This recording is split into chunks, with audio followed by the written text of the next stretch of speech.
Tonight on Words From My Face, we're talking about Pacific Rim 2, why we missed G4, and all the betas. That's right.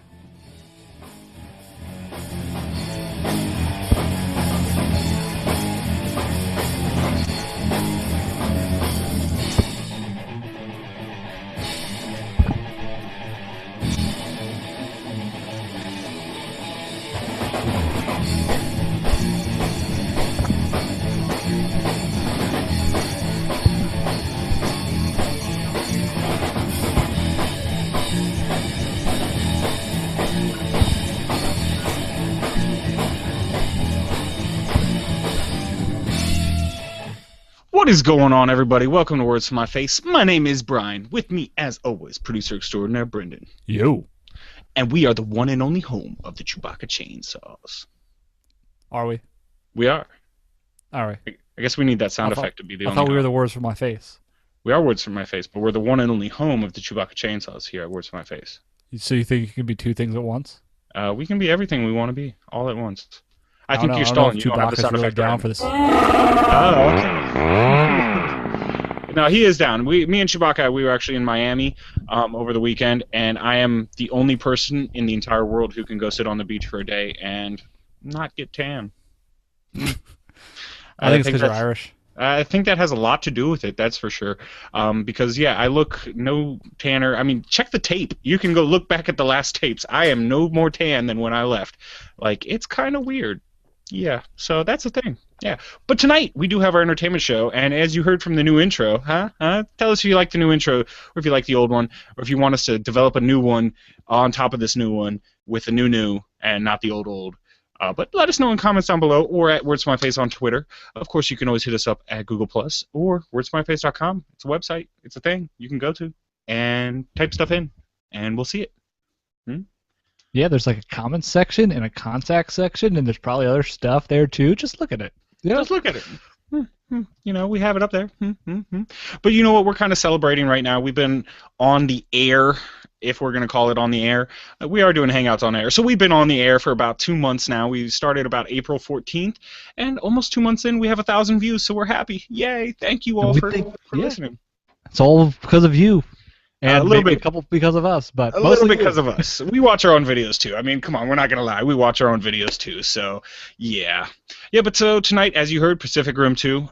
Guillermo del Toro was doing some interviews, talking a little bit about that. I do miss the channel G4. I know you do too, Brendan. It's a sad thing, especially when Comic-Con and E3 come around. But what can you do? And we're going to talk about how betas are taking over. And you probably didn't need me to intro it twice, but that's kind of what I do. And so... Old habits die hard? There you go. That is exactly correct. But we're going to start it off the same way we start it off every week, and that is with the horrible movie of the week. Oh, no. Horrible movie. Do we have a sound effect for that one yet? If you know a sound effect... every week. If you know a good sound effect, let us know. Comments down below, wordstomyface.com, or wordstomyface on Twitter, at wordstomyface on Twitter. So, yeah... We'll find some good sound effects, but this week... What is the sound of a horrible movie? That is... I guess like horror and dread. Like maybe a scream. There we go. We're going to have a scream next week. Okay, we figured out our sound effect problem. And it's all thanks to you listeners who didn't comment down below. What's your problem? Maybe they did comment down below. You just didn't read it yet because they commented in the future. Can you comment? Okay, well, I can't. You're right. If you commented in the future, it's my fault for missing it. I apologize. But so this week, well, Scott, you got me. I tried Freebirds last week, and I actually enjoyed it a little bit. And this week, he kind of made a vague suggestion, but one that worked all together, and it was watch any Tyler Perry movie. And so I found Medea's Witness Protection. See, that just sounds like it's going to be the worst one ever. Yeah, it's not good. Pretty much everybody knows who Medea is. That is the Tyler Perry where he dresses in drag and has a foul mouth and sassy and just says a lot of stuff. And in Witness Protection, you had a white family whose father of the family was he was a CFO for a company that was running like a giant Ponzi scheme, and he was taking the fall for it, and they were laundering money from the mob, for the mob, and long story short, he has to hide out in Medea's home for a couple months. and Medea fixes his stupid family's problems while they're there. Yeah. Hooray! Yeah, so let's get into it. Yeah, I'll be honest too. Is that even how the Witness Protection Program works? I thought you get your own house. Yeah, and I didn't think they just stuck you with random people. So yeah, it was kind of weird, but you know, it was a thing. And I'll be honest with you, I did fall asleep halfway through this movie. That's never a good sign. Never That's a good just- sign. It just wasn't. It wasn't funny. I was waiting for funny stuff. Like the dad from The American Pies is in it. Denise Richards is in it. You know, there's Tyler Perry's in it. I guess I mean, he's in like he does 5 roles, and it never got funny. Like the jokes, like just kept doing the same jokes, and you're just like, wait, when is this going to be funny? And yeah, it just didn't happen. So yeah. All I know is that if you're in witness protection and the safest place to go is Medea's house, then you're in trouble. And if you're really running from the mob, they will find you and really put a bomb underneath your car. That's what they'll do.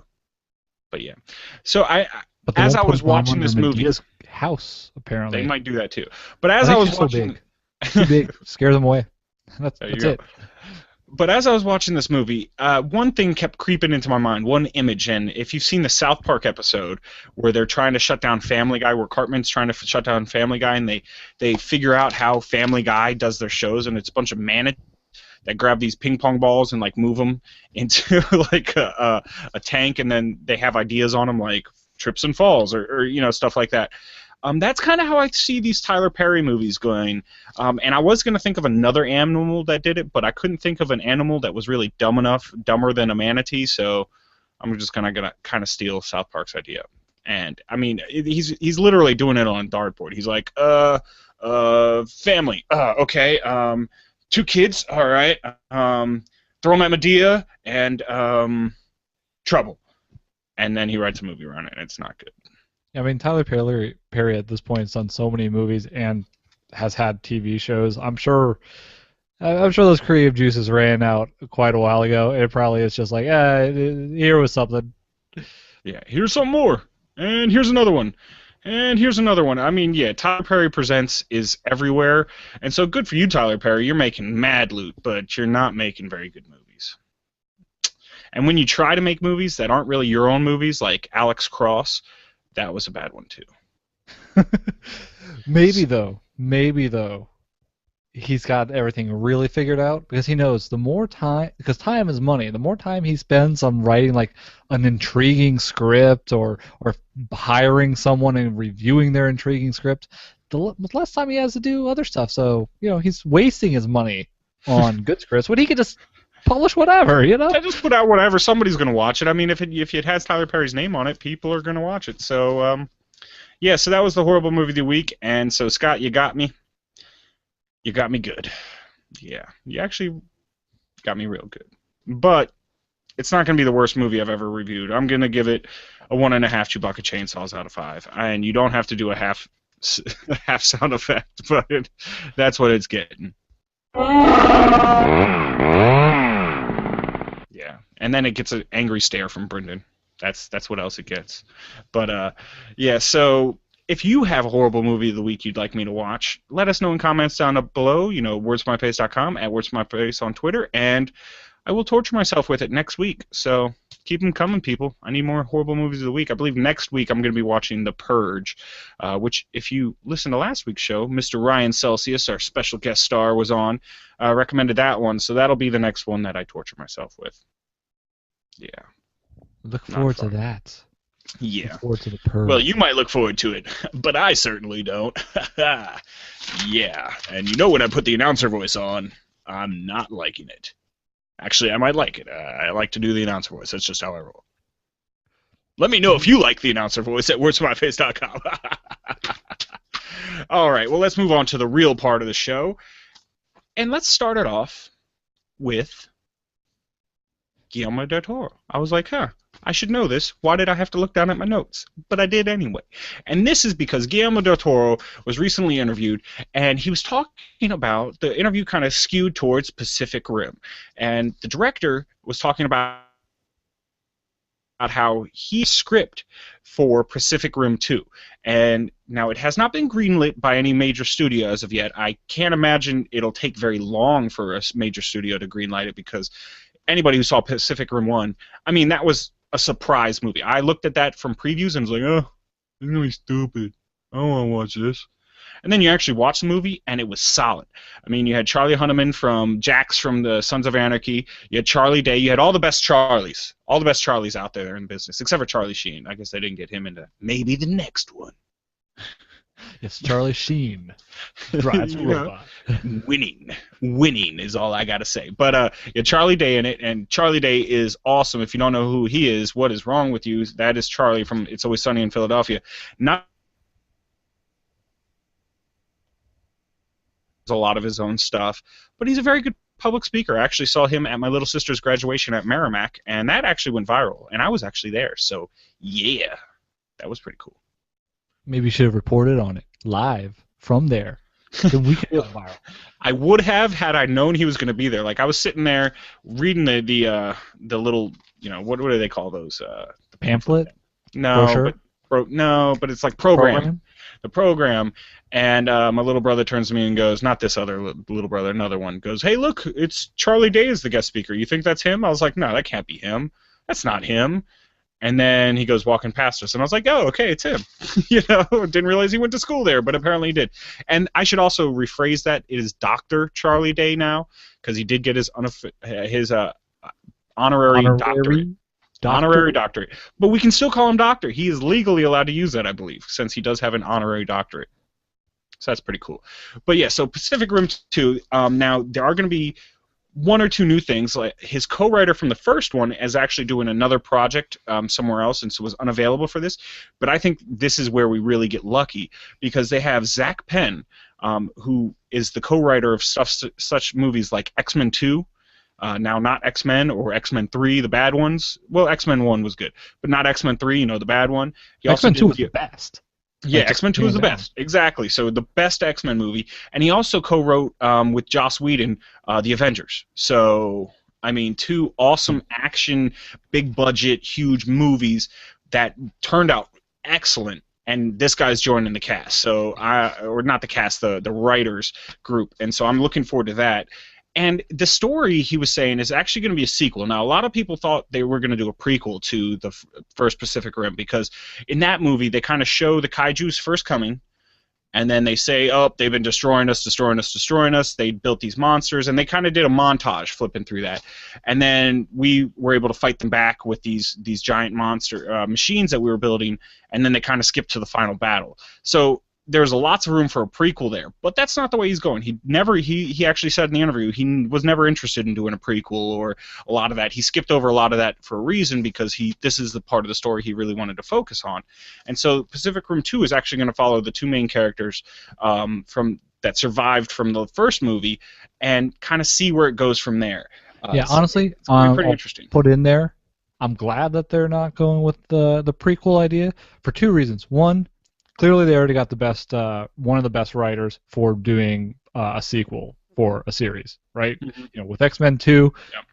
Great follow-up, probably, arguably the best of the X-Men franchise so far. Arguably, yeah, definitely. But also because how many prequel movies can you think of that were good?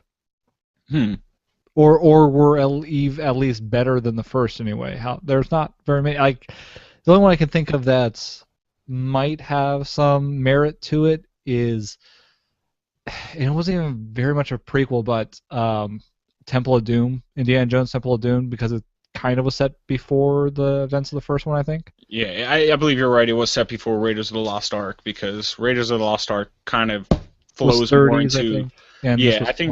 I think that flows more into Last Crusade better than the other one does. So yeah, I think you're right. They did kind of do that. Nazis in Temple of Doom or anything. I think that's a little bit beforehand. Yeah. So, but you're right. I mean, prequel movies. I mean, Temple of Doom was actually the worst, in my opinion. The worst. Yeah, and I was gonna say movies. It wasn't a bad. People like that movie at least. It wasn't a bad movie, but it wasn't up there with the other Indiana Jones movies. And I guess you can look at the Hobbit movies as prequel movies. and But have those are they not been as even well? at, huh? But have they been as good as the No, War of that's the what I was Rings about to trilogy? say. They're not even quarter of as good as the other ones. I should say they're at least half as good as the other ones. Because I just finished watching the second one the other night, and it was good, yeah, but you can tell that they just added so much filler, and that's the problem with prequel movies is they're just like, here, we're gonna make up this story that we kind of already mentioned, but we're gonna super elaborate on it, and it just ends up getting drawn out. And I mean, prequel movies aren't that great, so we're glad you Yeah, kind of went this new direction. Star Wars prequels, Pretty those horrible. famous, like, really Pretty not horrible. well. Yeah, pretty darn bad.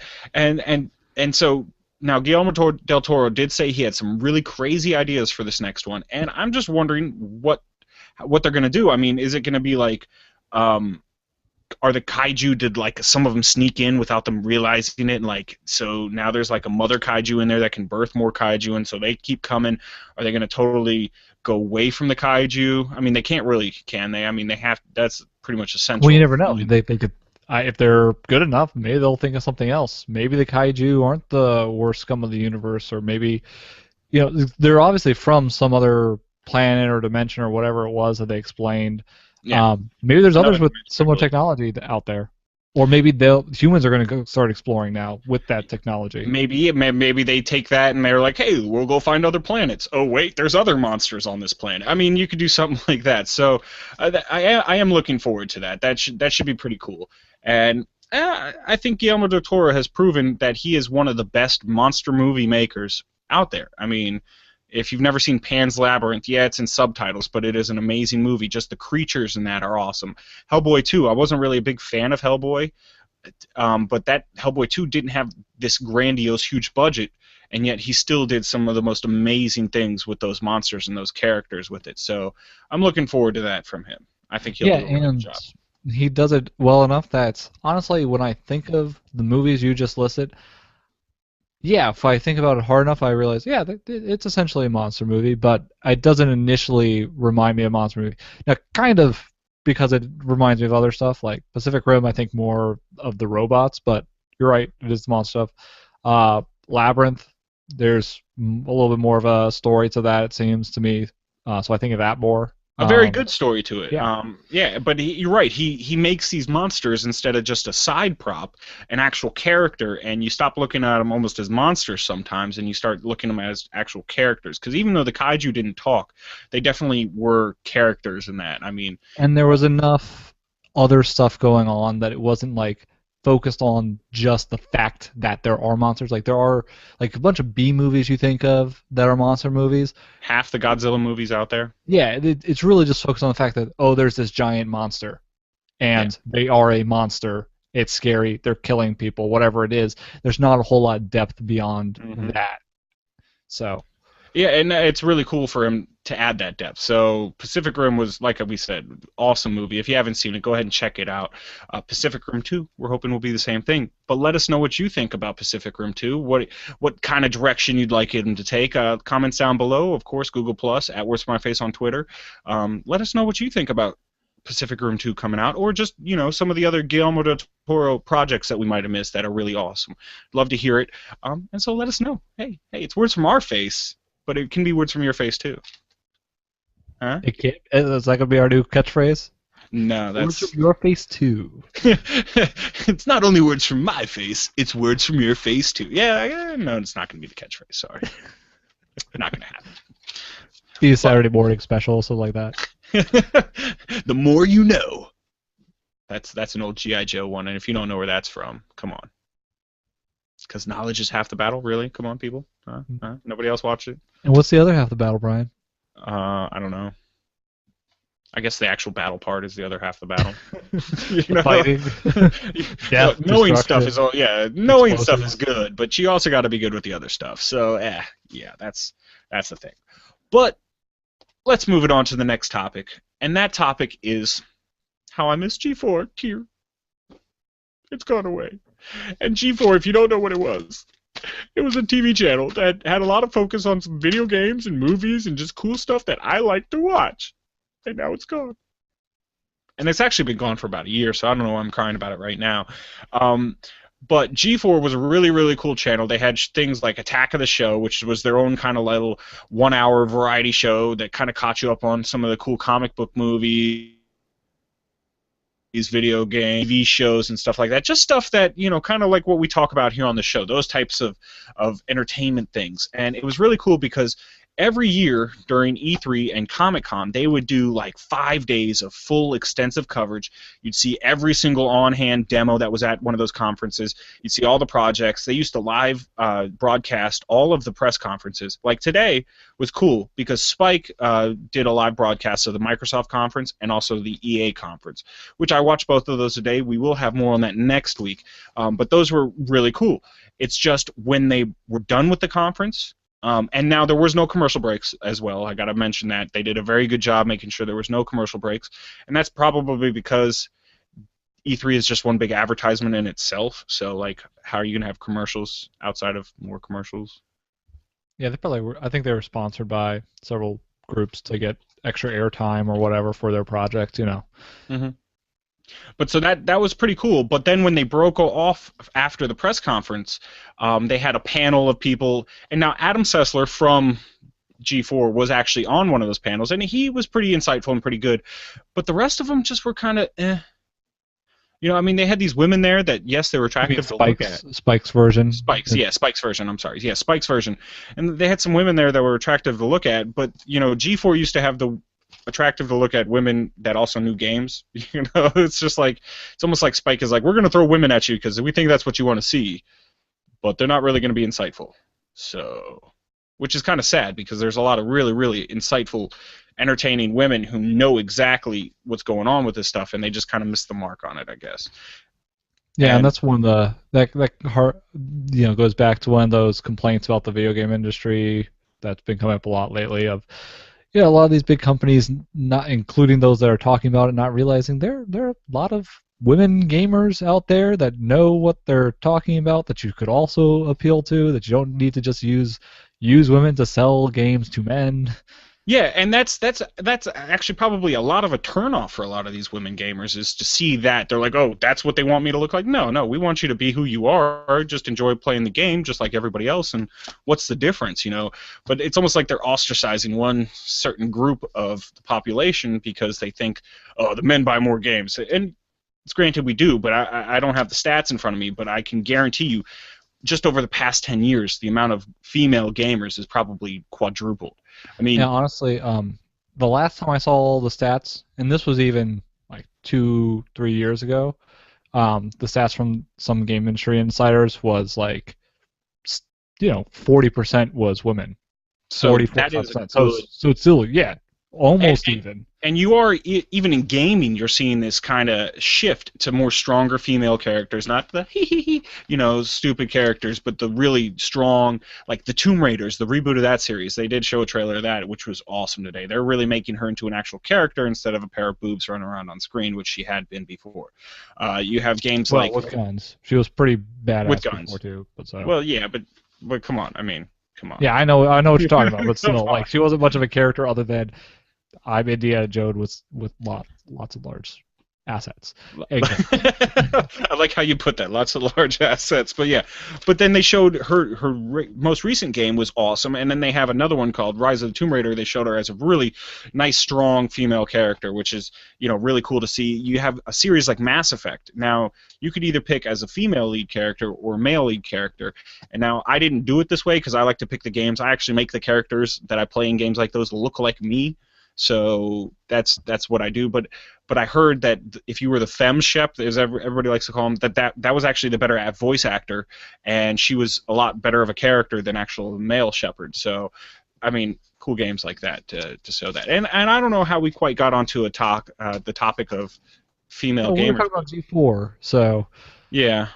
So, but we did. So that's how we roll here, Where's My Face? We transition without you even knowing it or us knowing it, but we do.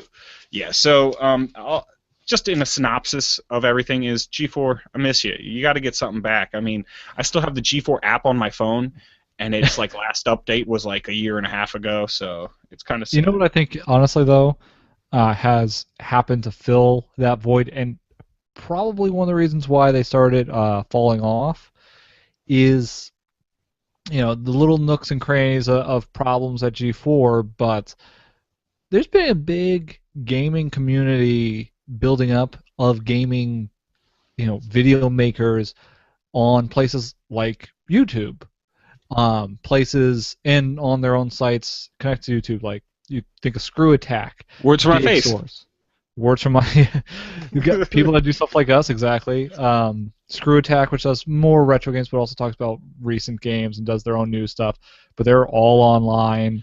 IGN, you can't forget those guys. Those guys IGN, have a GameSpot, great GameSpot puts out a GameSpot. bunch of stuff. I was actually watching the PlayStation conference or Sony conference on GameSpot, so there are a lot of cool things. And that's another thing I wanted to talk about is Spike aired the first two conferences, but they didn't air Sony's. They're not going to air Nintendo's or like I believe 2K Games has a big one, and there's a bunch of other game developers that are going to have their own conferences.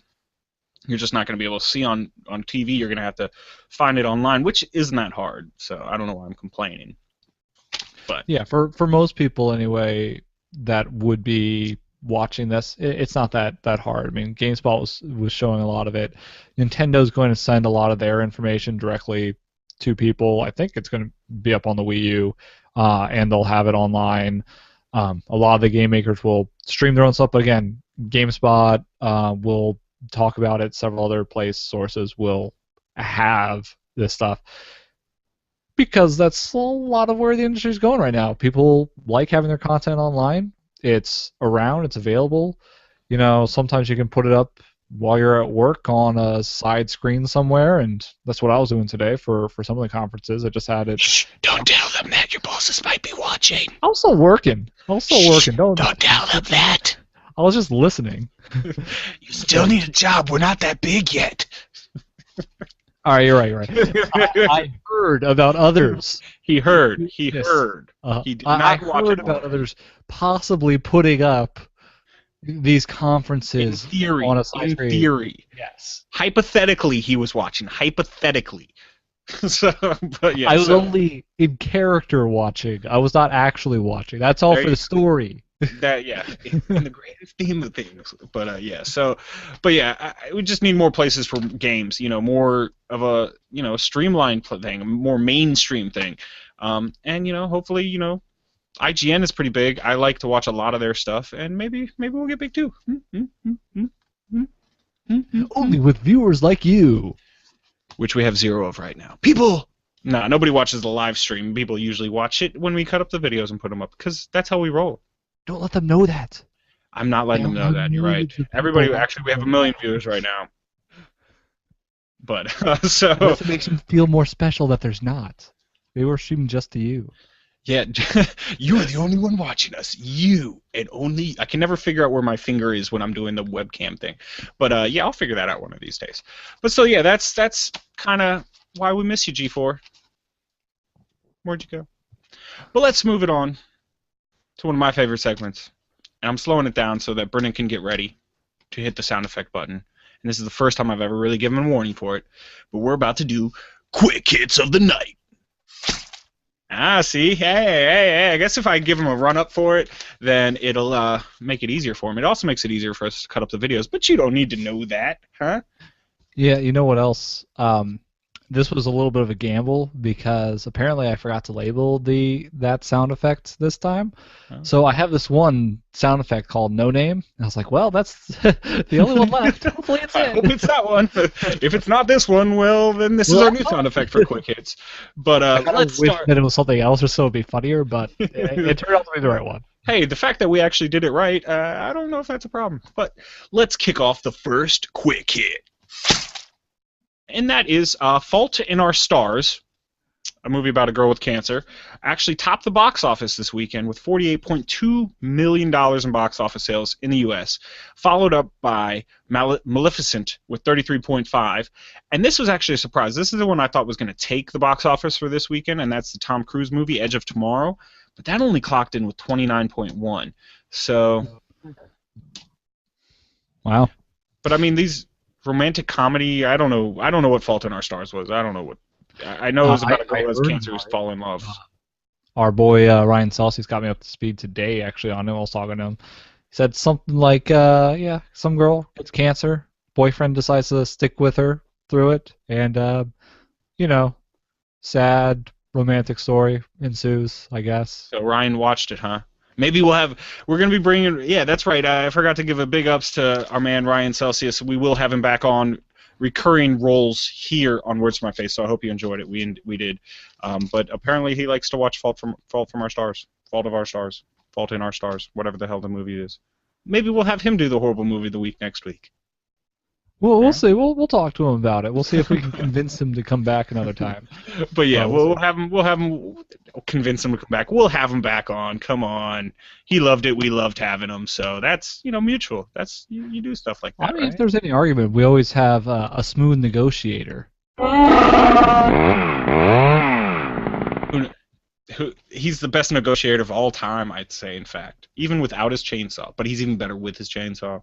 But even without his chainsaw, he's very, very convincing. So Ryan, we don't want to have to send him to your house. We'll have to have you back on. So, but we're also actually, I'll take this time to say that we're actually planning other guest stars. I have a really cool guy, Steve, coming on. You might have heard him if you live up in the Chambersburg, Hagerstown area. He was a DJ on the radio up there, so have him on for one of our sports show coming up in the next couple weeks. So look forward to that. And that wasn't a quick hit, but now it is. Quick hit. I had to get you someplace. But let's move it on to the next quick hit. And that is that Dark Souls. If you probably heard about this game, came out a couple years ago. Super, super hard movie. I mean, just ridiculously hard. I mean, even the first, like, you can't move more than 10 steps without dying in that game, and then you have to reload it, and then you figure out how to get past those 10 steps, and then you go another 10 steps, and you die, and then you have to figure. It's just super hard. But that's on free with gold. So if you have an Xbox Live, if you're an Xbox Live member, you can download that game for free. So check it out. Last month had Saints Row the Third. That was pretty cool too. So And that was actually a game that was made intentionally hard, from what I hear. So because Yeah, they wanted super to, they hard. thought everyone else was getting babied by the save every 5 steps, tell you how to do every little thing mentality.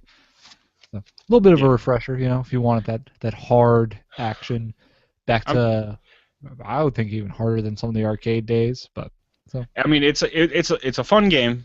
It's a fun game. It's just super hard, man. I mean, like literally, I played it for like 2 hours and probably got like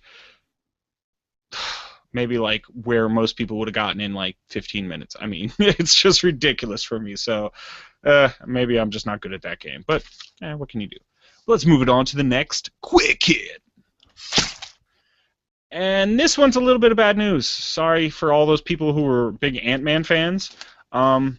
And we've all heard about the turmoils of them finding a new director after the last director kind of said, Disney, you're messing with my script too much. I'm out of here. And they have gotten Peyton Reed. And I don't know much about Peyton Reed except for that he's done Yes Man and Bring It On, the cheerleader movie. So, well, those were successful, right? They did a bunch of straight to VHS movies that Look at my have face. This is what I think about that. I probably should look at my face before I do the faces on here, because that was a weird face. But that is what I think of this new director. Not going to be good. Go ahead and cross that one off the list. No, don't even bother. It's not gonna. Nah, just it's like if Uwe Boll was directing the movie. You just stay away. Just stay away.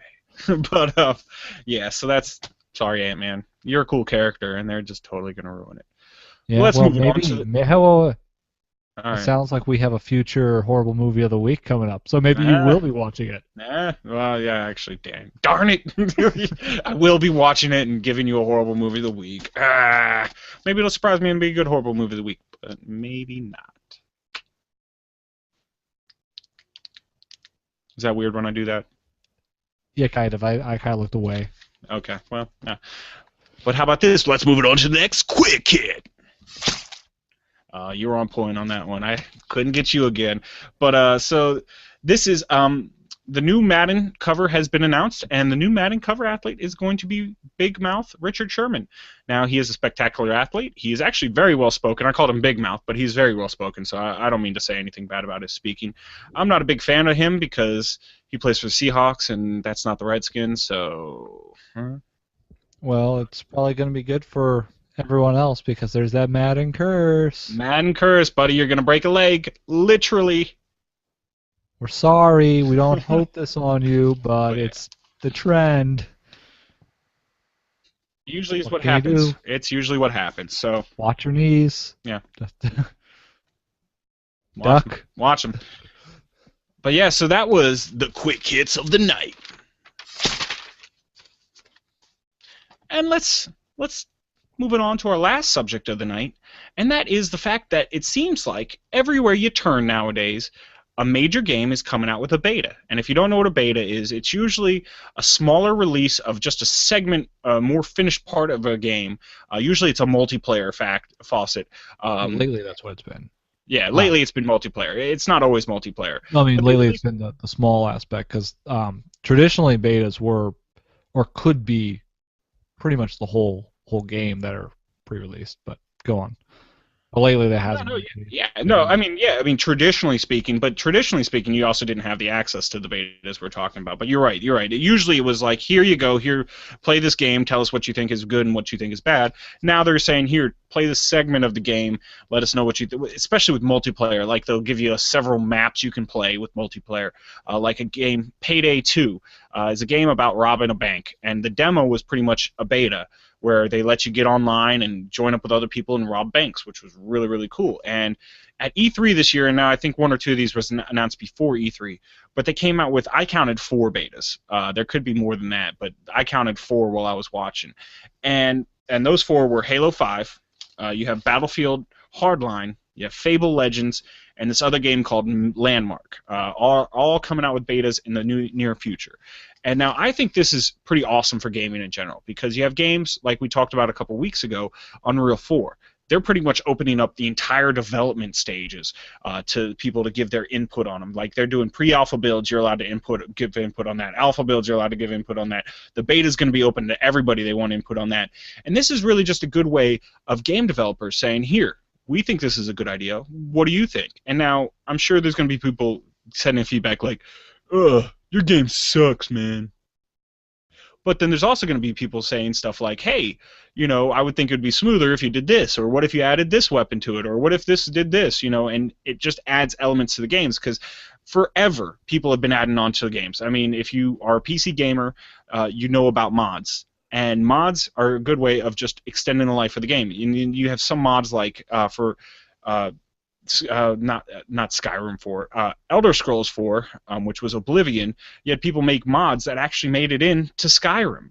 The whole weapon crafting system, that was from a mod from Oblivion, which Bethesda said, hey, that's a good idea.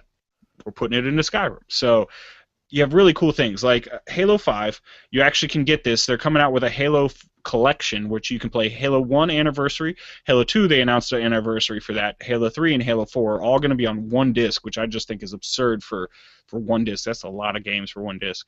But then when you get that, like, Blu-rays can store a lot more information than anything's really using. So that's true. That's very true. But so they're going to say, and they did this with Halo 3 ODST. They actually had a Halo Reach beta in there, and I actually got ODST mostly because that I could get into the beta for Halo Reach, and then I didn't really like the multiplayer of Halo Reach, but then I didn't have to buy Halo Reach afterwards, and I saved myself from just getting it because it's a Halo game. Do you remember, too, the beta for Halo 3 was originally released with Crackdown? That's true. That's right. Halo likes to release betas, and they get a lot of good input and a lot of good feedback, and then they put out a game with some of the most polished and best multiplayer, because, I mean, that's what a lot of people are looking at those games for. Because, to be honest with you, Halo 3, I still hadn't beaten that game, and when I first got that for 360, that was the game that made me want to get 360. And I probably put like a couple days worth of playtime online multiplayer and like 0 time in the campaign. So yeah, that was honestly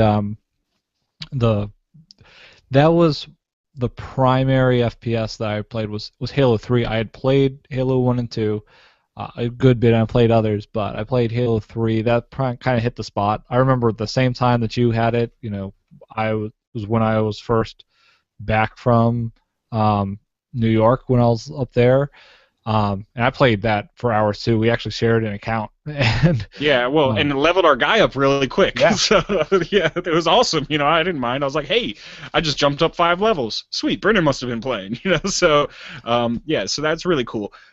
And Battlefield Hardline, and they released actually during the EA press conference. They had, or maybe that was the Microsoft press conference. No, I think it was the EA press conference. But they showed it, and they were showing just all these live looks, and it actually launched right after the press conference was done. They said, okay, boom, all the servers are on. If you have PS4 and a Battlefield 4 game, you just go click on Battlefield 4 and it says, do you want to download the Battlefield Hardline beta? And sure. And that's a really cool looking game. It looks like you're going to be robbers versus cops. I mean, it's like cowboys and Indians. You have the two sides that is everybody's favorite, rivals to butt heads. And I mean, it just looked amazing. You can control police helicopters if you're the police and send squad cars different areas, or if you're the bad guys, you have different explosive weapons on your side, and you can actually jump in your own helicopters for escape. And that looked really, really cool. And again, I'm sure they're going to get a ton of feedback like, hey, instead of just doing, rob an armored car or rob a bank, why don't you have them rob a jewelry store? Different things, just to add depth to the whole thing. now So when we that'll talk be really about cool. that though, there's something about the trend in like just releasing all these betas that I a little bit wonder about. Some of them are starting to seem like they're just using the term beta to really mean playable demo. Yeah. Like, remember you used to get all those playable early demos Hmm. that, stuff would change between the demo and the release but it would give you that taste and people liked. Um, some of these betas seem like that's really what it is. For multiplayer betas, I also understand why we see that more now, because multiplayer is difficult to, especially like big servers. That's difficult to test out before you have massive numbers of people, because that's what you need to test out is massive number of people, which you didn't really have that problem before. So that makes sense that we are seeing more of these multiplayer betas. Well, and like one of the big complaints about Battlefield 4 when it first came out was that the servers were no good, and I think this is also EA's way of saying, hey, look, you're not going to have any of these server problems. It's going to be good to go. So I'm cool with kind of morphing beta into almost demo as well. Yeah. It's like a demo beta, but Yeah. that's pretty The reason why I bring that up though is because I mean I've been in the testing community. I actually was a QA tester, not for game development, for other software. Um, but I've known people that were in QA testing for gaming, and I have done beta testing, for more serious beta testing for gaming. There are some companies that'll release these betas, and really it is just an advertisement demo. That maybe it's just for them to test their servers, and some of them will be responsive to the feedback from these beta testers. Some of them kind of just ignore it, and they're not mean about it or anything, but they don't bother. That wasn't the point for them. Yeah, and I think a lot of it has to do with the quality of beta tester comments coming back, because a lot of them, if you look at it, it's like, this game sucks. You should have more explosions. Like, That's actually more valuable than people think. Like, yeah, that sounds like a crappy comment. That is, and knowing what a real like bug report should be, yeah, that's terrible. I can tell you what a real bug report should be, but I've known people that can do real bug reports, and they'll release this to some companies, and some will be very receptive, and they'll get something fixed and everything. Some just like, whatever. It goes to a mailbox that has an auto reply and doesn't really get checked. Thank you for your comment. We will not read it. But even though like, oh, this game sucks, can be somewhat valuable. If you get too much of that, that means maybe you need to rethink things. Yeah, exactly. I mean, it's a good way for them to at least judge what the public thinks of the game. If they think, hey, this is great just the way it is, maybe they don't do much to it. But if people are like, hey, you need some work here and there, maybe they address those things. And like, there's a game, Fable Legends, another one of the betas announced. And I think this is a really cool concept with the beta. What they're doing is it's pretty much 4 versus 1. We talked about some of this last week, actually. Ryan Celsius showed us a video of Evolve, which is a similar principle. But it's pretty much you have a dungeon master who lays out a dungeon, says, okay, bad guys will spawn here, we'll have traps here, we'll have a super monster here, and then this is where the boss is. And then the 4 players have to run through it and try to beat everything. So I can see where there's a lot of fixes, like say, hey, you should add more, bad guys to be able to spawn, or you should need more traps, or hey, this just doesn't feel right. Just cool ways to tweak that. I could see more games like that being able to be tweaked rather than the big games like the Battlefield Hardline or the Halo 5s. So yeah, those are, like I said, at least for their multiplayer, that's probably mostly about stress testing the servers to see if they can handle the load of all the people in there. There's going to be still some bugs that could be found by the people, but I think the real reason why they release those is to just make sure that their servers can handle the load of lots of people looking for games, matchmaking, having however many they're going to allow on a map in a map at a time at any given time. Make sure they can handle 20,000 people, 30,000 people, however many they expect in the game at a time, in games on their servers at a time, whatever they need to do. Head off any problems at the pass. Make sure it's going through. And then that's stuff that they just need to have people on to test, and that too. Yeah, so they'll get that. But then the last beta that was really revealed today was called Landmark, and I believe it's supposed to be like you're underground and you're building stuff. It's kind of like a Minecraft game with better graphics. But the coolest thing about that one is that it'll be released through Humble Bundle. And if you don't know what Humble Bundle is, it's a bunch of game developers put a bunch of their games up for really, really cheap. You pretty much pay as much as you want, and all the proceeds go to charity. And that is your way into this beta. So I really want to talk about that more because of Humble Bundle, and that's just such a great thing. I love Humble Bundle. Humble Bundle. Humble Bundle. Most of my PC games, and definitely almost all of my Android games, come from Humble Bundle. They're great. You actually have the option to choose where money goes. They always are tied up with some charity, just like Brian said, and you can give all the money and however much money you want to the charities. You can also split it up and give some of it to the developers or some of it to Humble Bundle so they can maintain their servers, or you could do whatever split you want. They give you that kind of control, which is cool.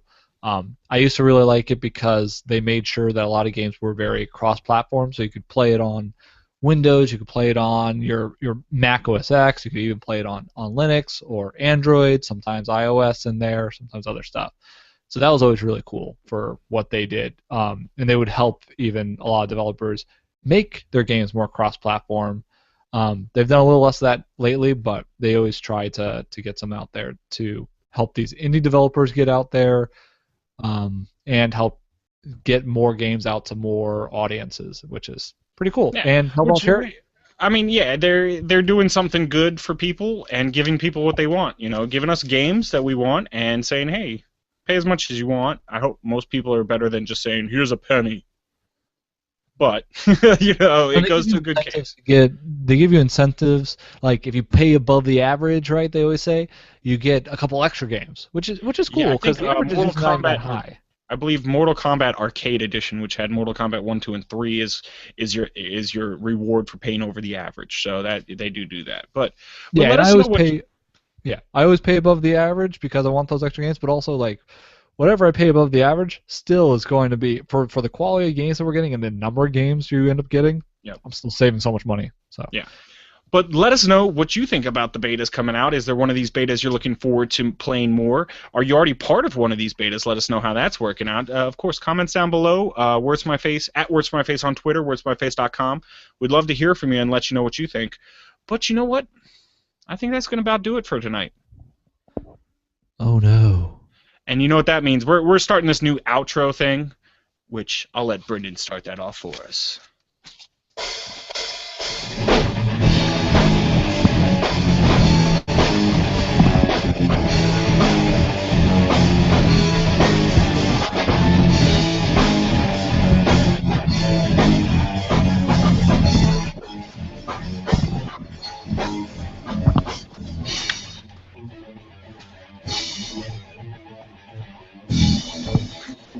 That's his eyeballs.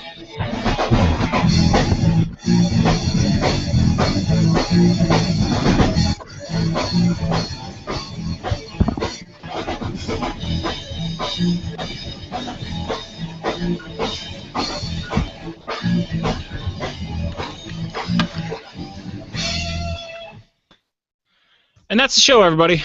And this is what my hair looks like after I've headbanged for 45 seconds. So we'll see you on Thursday.